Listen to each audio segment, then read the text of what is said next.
Hey, this is the Better Life Podcast with Brandon Turner and Cam Cathcart. This is a special Friday episode we call CashFlow Fridays, where we interview people on one specific investment strategy that produces phenomenal cash flow in this market.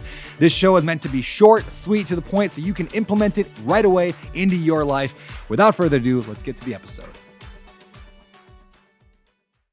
You know, one of the hardest lessons I've learned in building my real estate business is this. I can't do everything on my own. And trust me, I have tried. I was that guy wearing all the hats: acquisition, property management, marketing. I even tried my hand at bookkeeping, which, by the way, is not a great idea. It was not until I embraced the art of delegation that things really started to take off for me.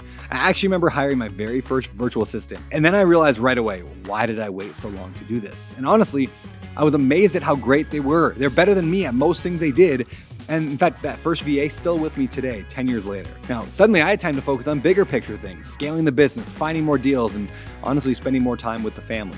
And that is why I'm excited to tell you about our sponsor today, HireTrainVA.com. So these guys have cracked the code on finding top-tier virtual assistants for the real estate investing world. They go through a brutal selection process. Only 1% to 2% of applicants make it through, so you know you're getting the best of the best.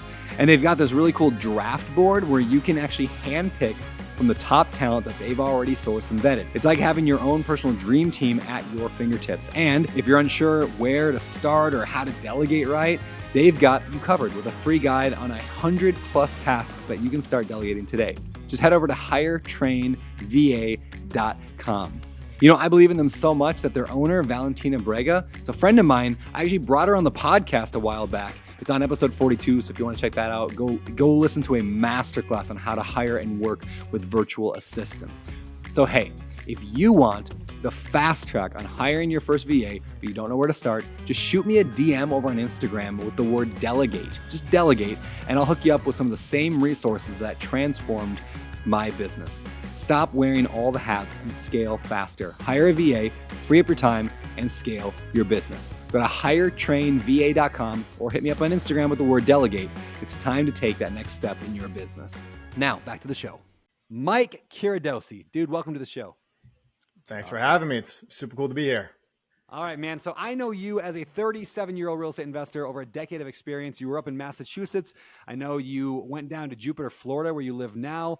I know you got started in 2013, I heard, with single-family flips, but now you've built a $22 million portfolio, 72 rental units, and get this, generating over $46,000 a month in cash flow, which is ridiculously awesome. I want to get into how you do that. So with that said, I'm going to start with the Fast Four. It used to be the Fast Five, but we're taking out the first question because I already said your name, Mike. Yeah.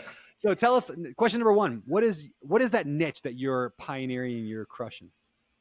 So I do Section 8 real estate. Perfect. And is that still, it's called something else technically now, right? Or does the government still call it that? And they're officially. So I do, it's housing choice vouchers. HCV is the type of voucher that they get. There's two different types of vouchers. There's project-based and housing choice voucher. So what I do is all specifically housing choice voucher. Okay. Awesome. Cool. And where do you invest at? So I still invest in Massachusetts. I moved to Jupiter, Florida 2 years ago, but I still invest in Massachusetts. People think I'm crazy for investing in Massachusetts because it's not landlord friendly, but I love it. I have systems in place. I have people up there, so I'm sticking with that. All right, number three, which is I want to dig into Massachusetts a little bit, but what kind of cash on cash return? If I had to look at that, like what's a kind of a good return metric I could maybe achieve if I was doing what you're doing?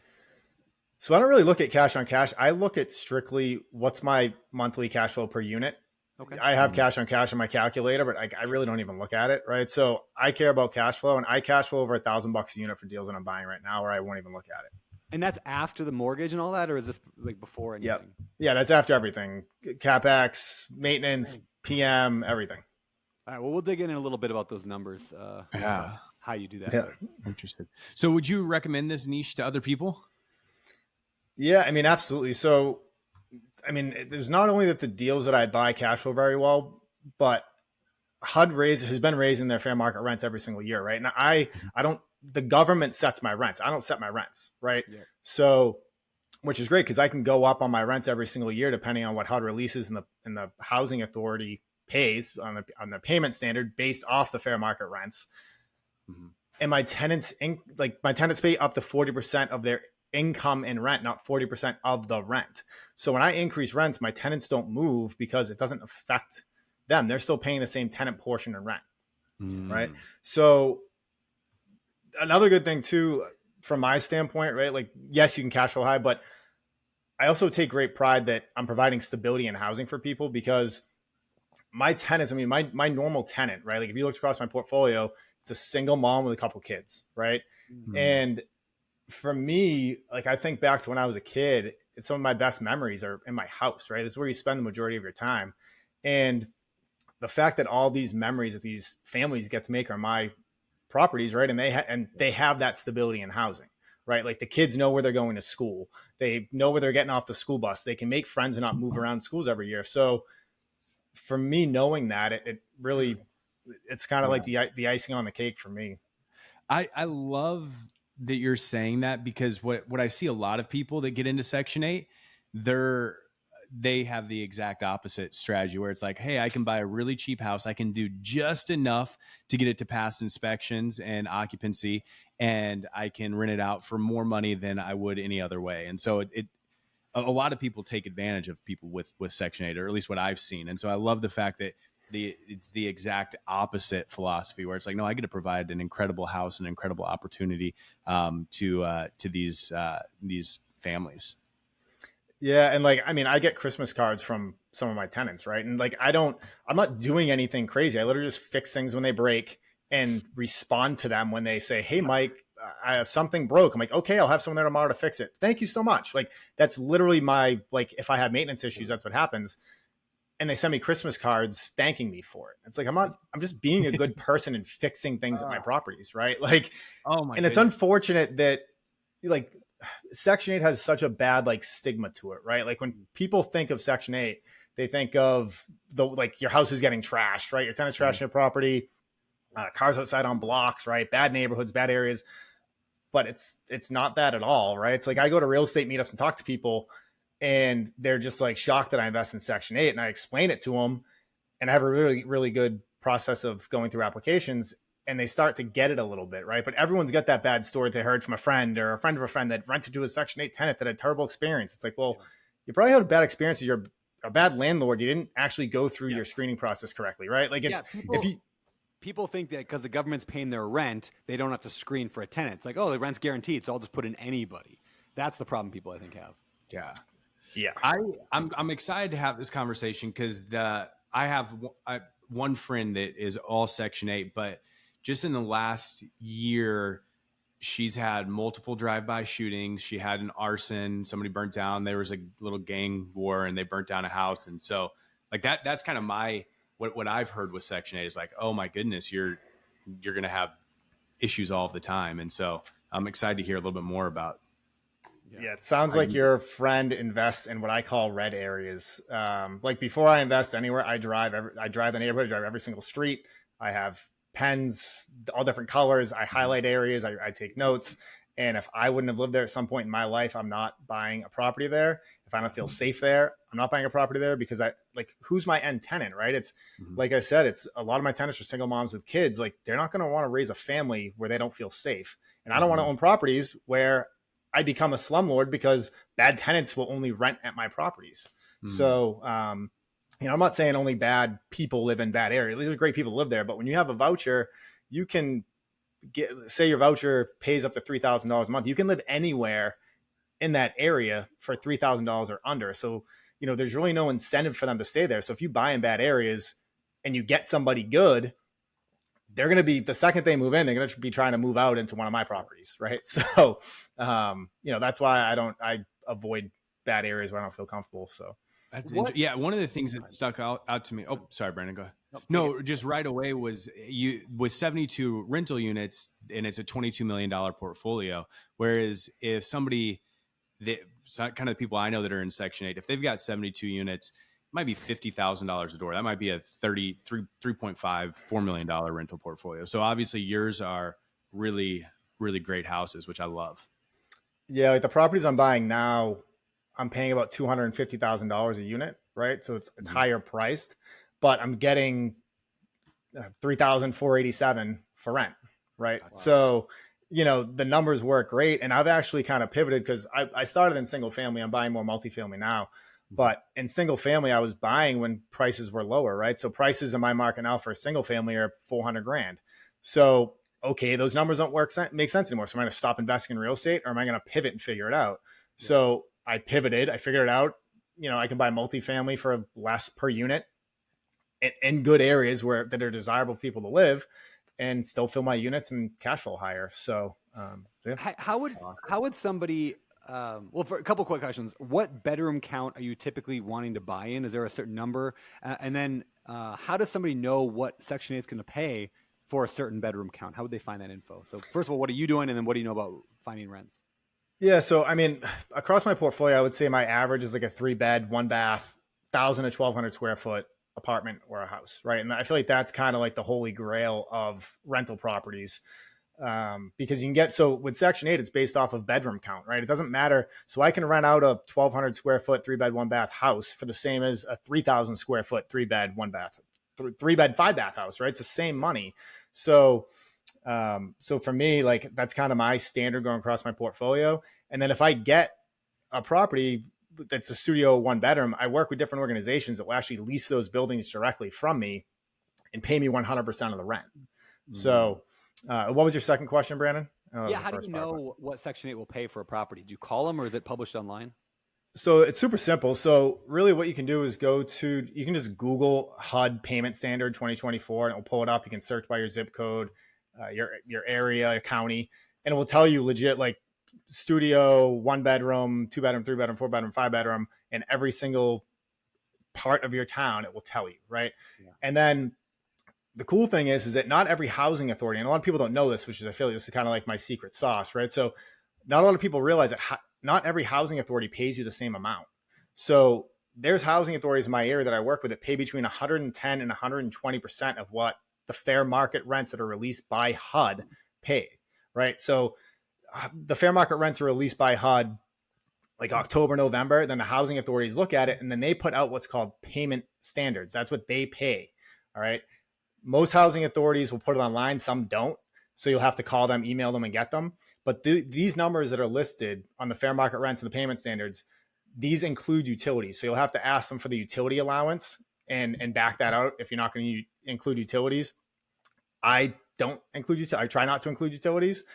And this is one more thing I have to pay for, right? So I'll have to take like the gross rent, say it's $3,500 for a 3-bedroom, and then I go through and it tells you, okay, gas, heat, hot water heater, it goes through everything, and you just back that stuff out, and that's what you can charge for rent. Beautiful. I love it, man. Next question. Find and finance. How do you find these deals? Are you buying on market, off market? And then how do you finance them? Yeah. So the past 3 deals I bought were all sent to me from brokers, commercial brokers. I'm starting to get into bigger deals now. When I first started, I was buying bank REOs off the MLS. I've bought properties from wholesalers. I have a really good direct mail letter that I was sending out, that I've bought in deals from. Now, when I send out direct mail, it's pretty cool. I send out a gift card to a breakfast place right down in that downtown area, and I try to meet people when I'm up in the area for the summer. And I'll go out with other owners and just try to network and meet with people in hopes that they'll eventually sell me their apartments. So I've kind of dabbled in a little bit of everything, but right now it's brokers, since I'm in a little bit bigger of deals. And the second question was what, Brandon? Sorry. Yeah, finance. How do you finance these? Yeah, so the past 3 years, so I always finance everything through the Burr method, right? So I taught myself that 11 years ago, really, before you streamlined it. I wish that you helped me out with a little bit with that, because I cost myself a lot of money doing it wrong for a while. Okay. So, but yeah, I did the Burr model for the majority of my deals recently. So an 18-unit building I bought for $4.6 million, which we can get into a little bit if you'd like. Yeah. I brought in partners, so I owned 51% of it. They owned 49%. That was my first time ever partnering with anybody else. And then another 8-unit I bought I'm doing a reverse 1031. So I use a line of credit of mine to buy the building, and then I'm selling a building now that'll reverse into it.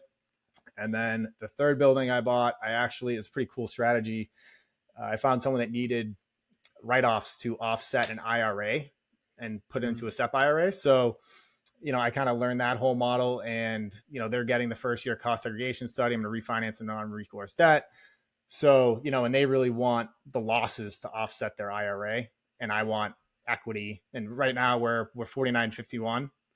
I'm 51, they're 49. And once I refinance, pay them all their money back, they go down to 10% in perpetuity, and, roll the money into the next deal, do it again. And the goal with them is to really, and they're a real estate professional too, which is very important in order to do that. So, the goal for them is they have money that they want to take out of their IRA tax free, and they don't necessarily, because they're saving over $100,000 just this year, just from the cost seg study. So it was a really cool thing that I kind of thought up and put together. So That's awesome, man. I love that. I love that idea. That is. So if you don't mind, give us an example. Like I think you said you have 2 kind of cool deals that you've done recently, and I'd love to hear some examples on those deals, what the cash flow is, how you found them, all that good stuff. Yeah. So last November, I bought 18 units for $4.6 million.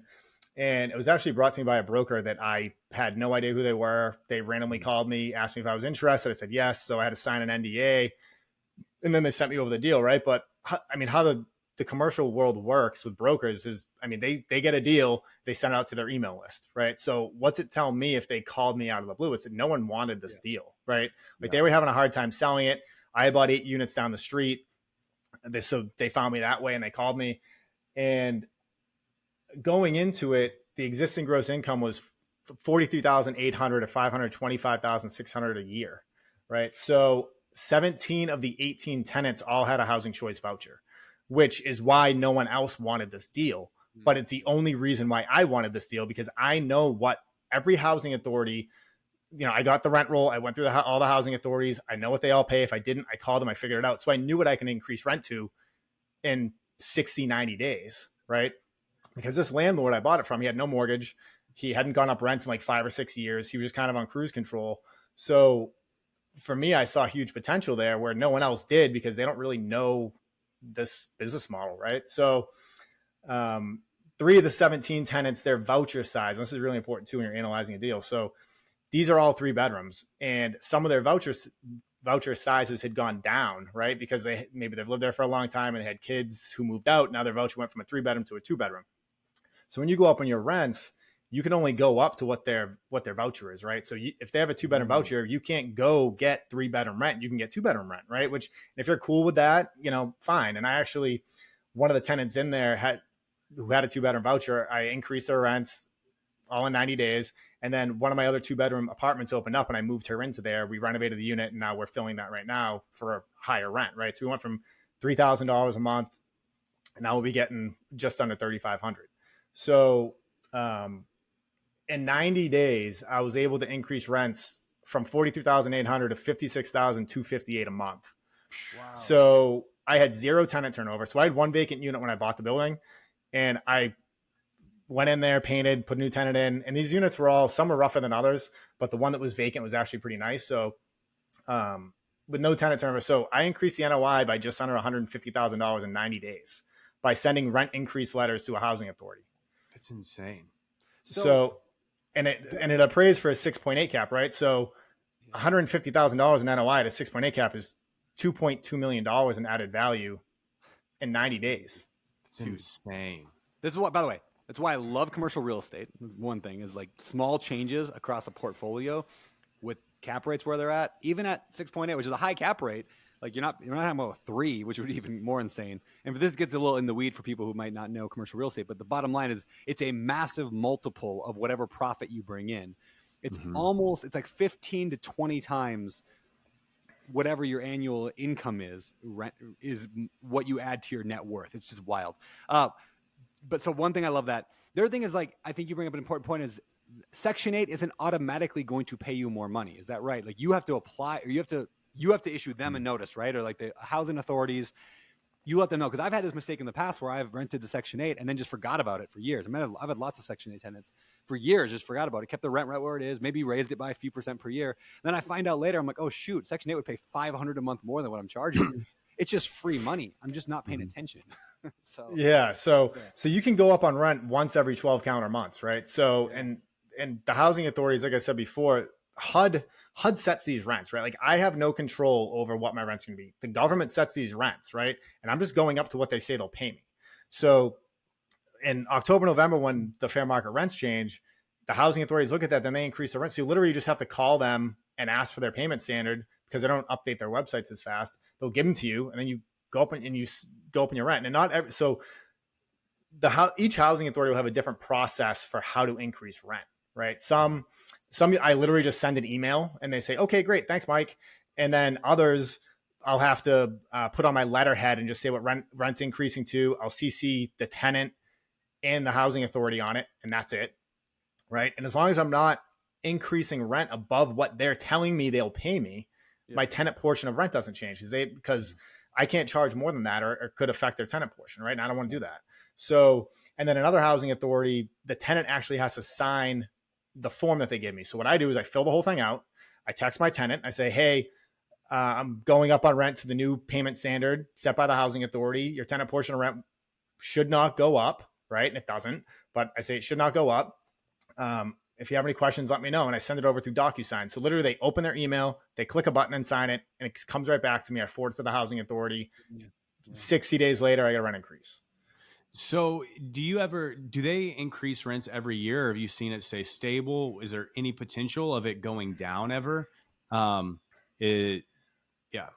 So you can look this all up online, right? So you can go to the HUD website, Fair Market Rents, and you can look up like what rents were in 2012 if you want, right? So you can see what the average has been across, right? And in my market, they're bringing up $200 like every single, year over year, right? So for me going across my portfolio, right? Like that's crazy amount of money as long as I'm staying on top of it. And I live off my rental income now, right? So when they release that, like I'm going to go up to what they're telling me that I can charge, right? Like why wouldn't I do that, right? So genius, man. Awesome.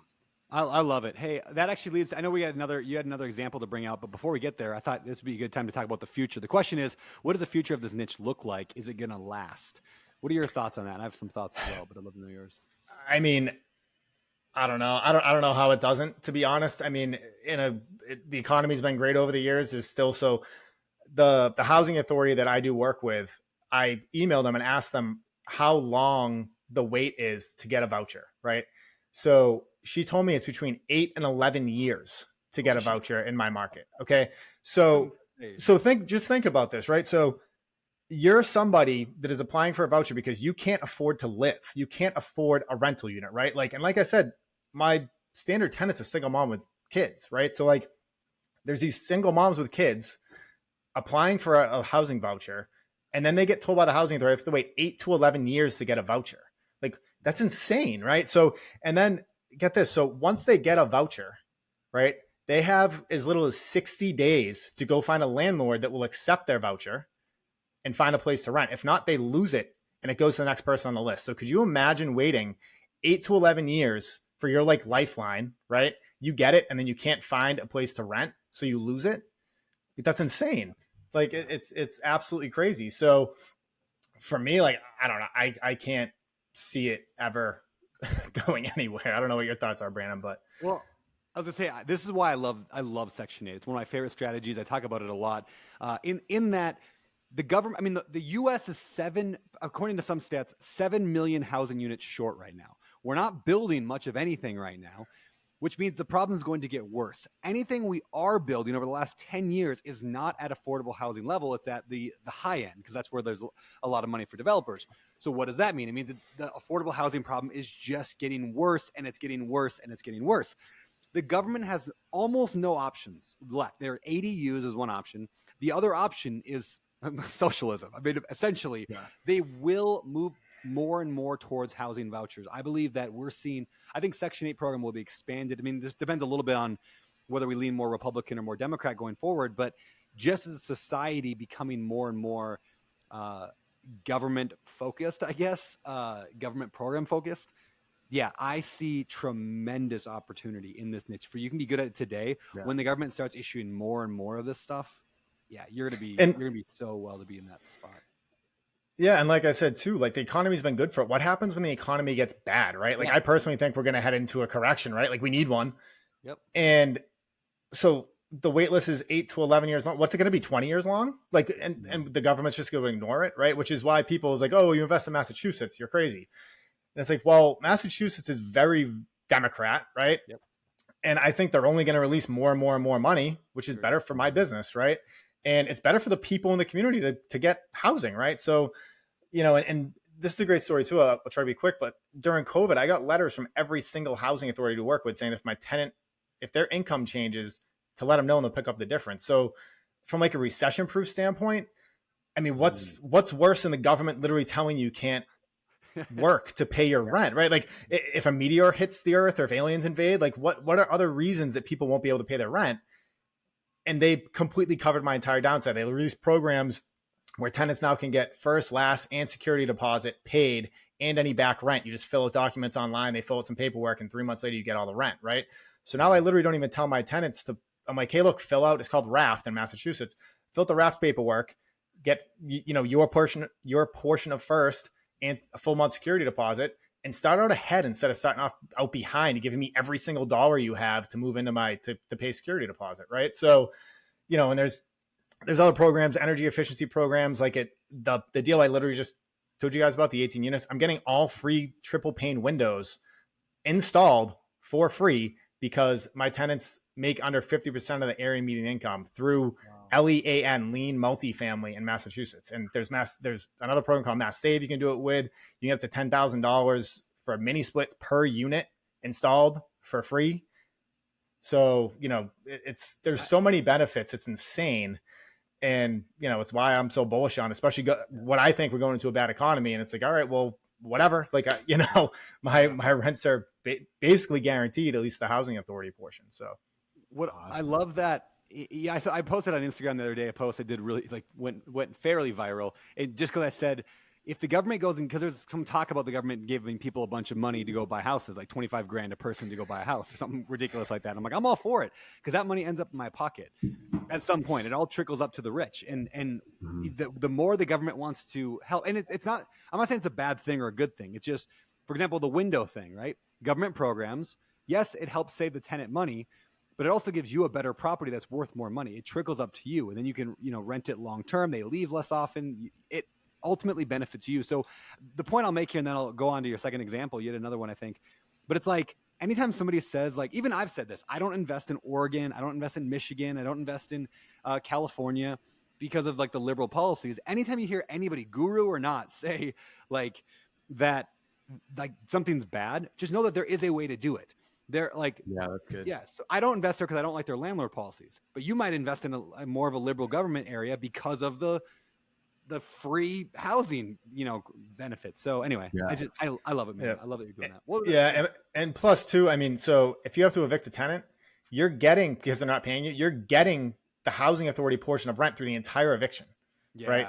So, good point. I mean, it's amazing, right? So if you're going to evict a market tenant, right, and everyone's like, oh, the eviction process is exactly the same. There's nothing different in the eviction process from a market tenant and a Section 8 tenant. There's good market tenants and bad market tenants, and there's good Section 8 tenants and bad Section 8 tenants, right? So if you're going to evict someone, at least I can get paid through the entire process, the majority of the rent. Because, again, Massachusetts takes 6 to 12 months to evict someone. Okay, whatever. Like I'm still getting the majority of my rent paid. And there's also the program RAFT where I can have them apply and I can get all that money paid back to me. So, just figured I'd throw that out there. And one last thing. Sorry, I talk Section 8 all day. So according to HUD, Section 8 tenants stay an average of 8.75 years in their rental. Wow. According, and they said that market tenants stay an average of 2 to 3. Yep. So if you look at it, right, if you're a market landlord, according to HUD, you're going to turn your unit. By the time you're turning it the third time, I'm turning it once. And what's a landlord's single largest expense, right? Mine's tenant turnover. It's like the amount of money my painters are making. They must have like 10 houses. Like it's insane what painters are getting, like at least in my market. It's nuts. So it's cost me like $6-7 grand to turn a unit. I'm losing rent, right? Mm-hmm. And I do that once every 9 years, right? Yeah. So there's just so many benefits. It's insane. And which is why I'm trying to put it out there so people realize it. Yeah. Dude, I love it. Hey, we got a few minutes left, but I want to hear that second example. What was that you said you had a second one to chat about? Yeah. So I'll go super quick. So it's another 8-unit building purchased for $1.7 million. Use a line of credit to the reverse 1031 we kind of talked about. Oh, yeah. And so this particular property, it had 4 1-bedrooms and 4 2-bedrooms. And I do work with an organization. And as soon as I saw this deal come across, I called them and said, hey, would you guys be interested in leasing this entire building from me? And they said, absolutely. We have such a huge need for housing. I said, okay, great. So I ended up buying it. And this property, the existing rents are $14,733, $177,000 a year roughly. There's about $175K in rehab turning these units. And one of the 8 tenants was actually already with the organization. So I really only have to turn 7 of them. And the organization pays directly based off of HUD's fair market rents, right? So I know what my end income is going to be, period. Like I'm not projecting like nothing. I know what it's going to be. So I can run numbers backwards from that, right? So for a 1-bedroom, they pay $2,377, a 2-bedroom, $2,827. So my proposed rents, I'm going from $14,733 to $20,816. So I'm increasing over $6,000 a month, almost $73,000 a year, wow, which it appraised at a 6.5 cap. So I have over $1.1 million in equity just by master leasing to this organization, right? And you don't have and to the be best landlord because they're the landlord.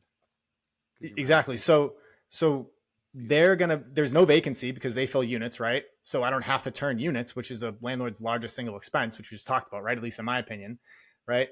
And I don't have to pay a property manager.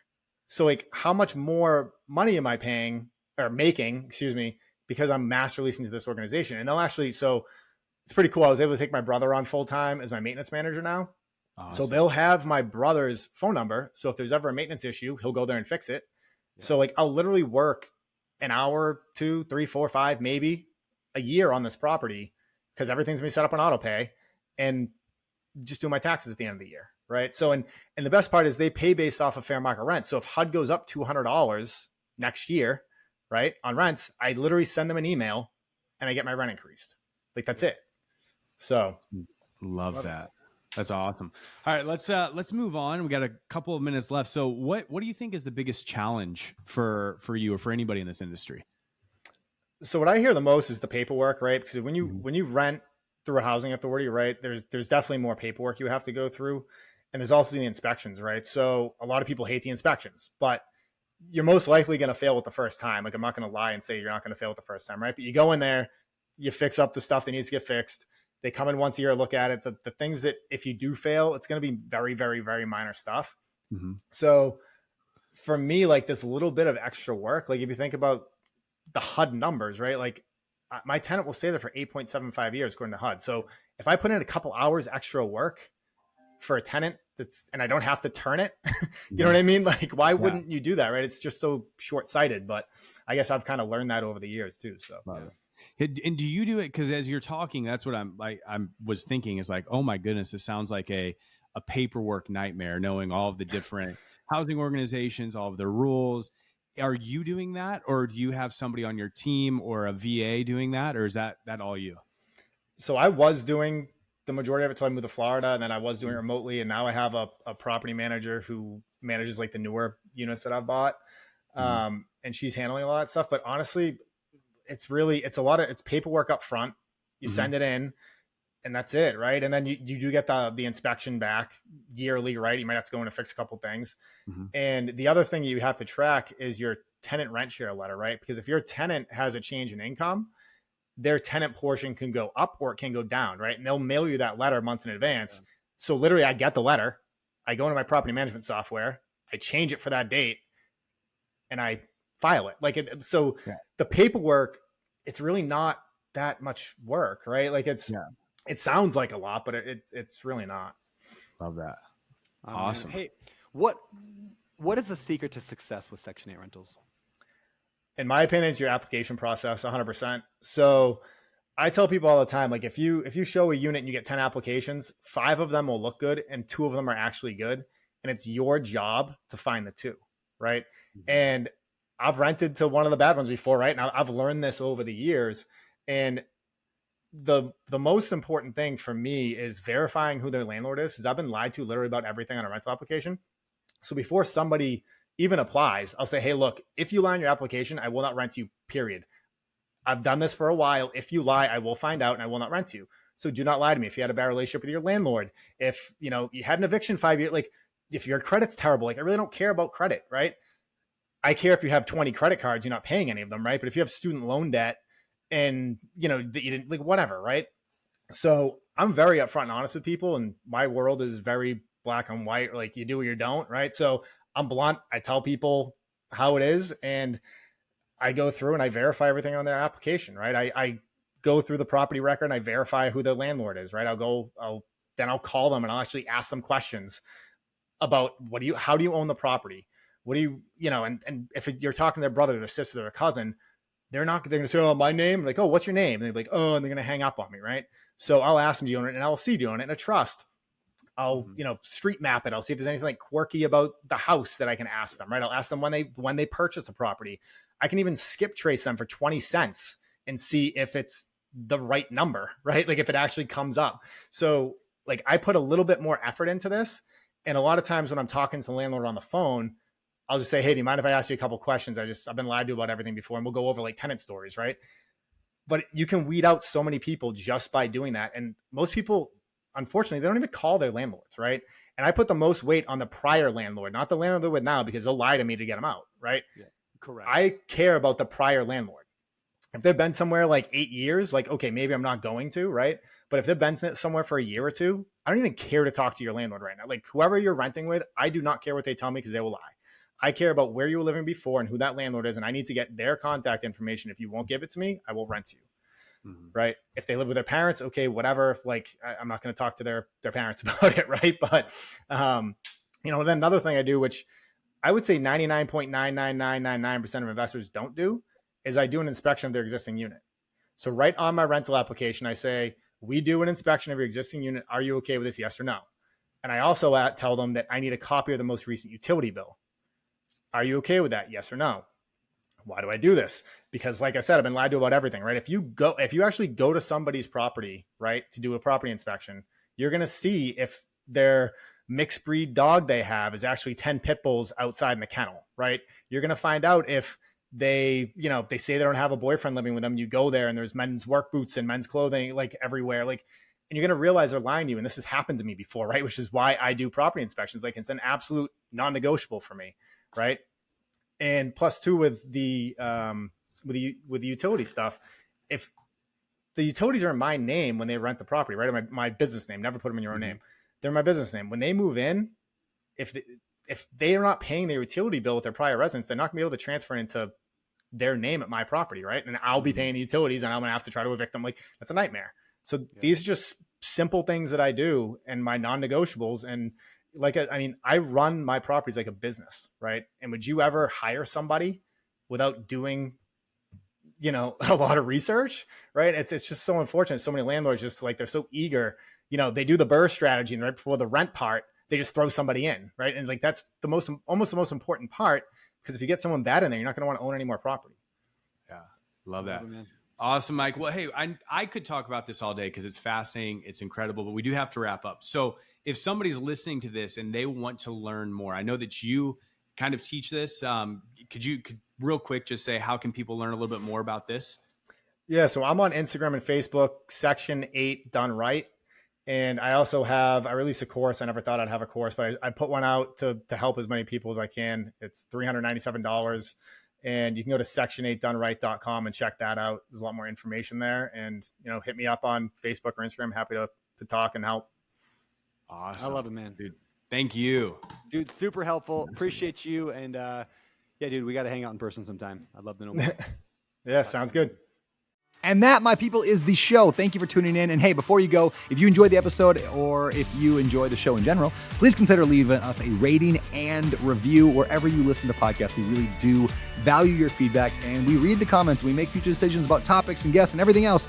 Plus, it helps us reach more people the more reviews we get. And last but not least, please head over to social media. Consider friending and following and subscribing to all that stuff at Better Life and my personal page at Beardy Brandon, Instagram, YouTube, and everywhere else. Thank you again for listening. I'm honored that you would bring me along on your journey toward building wealth through real estate investing without losing your soul.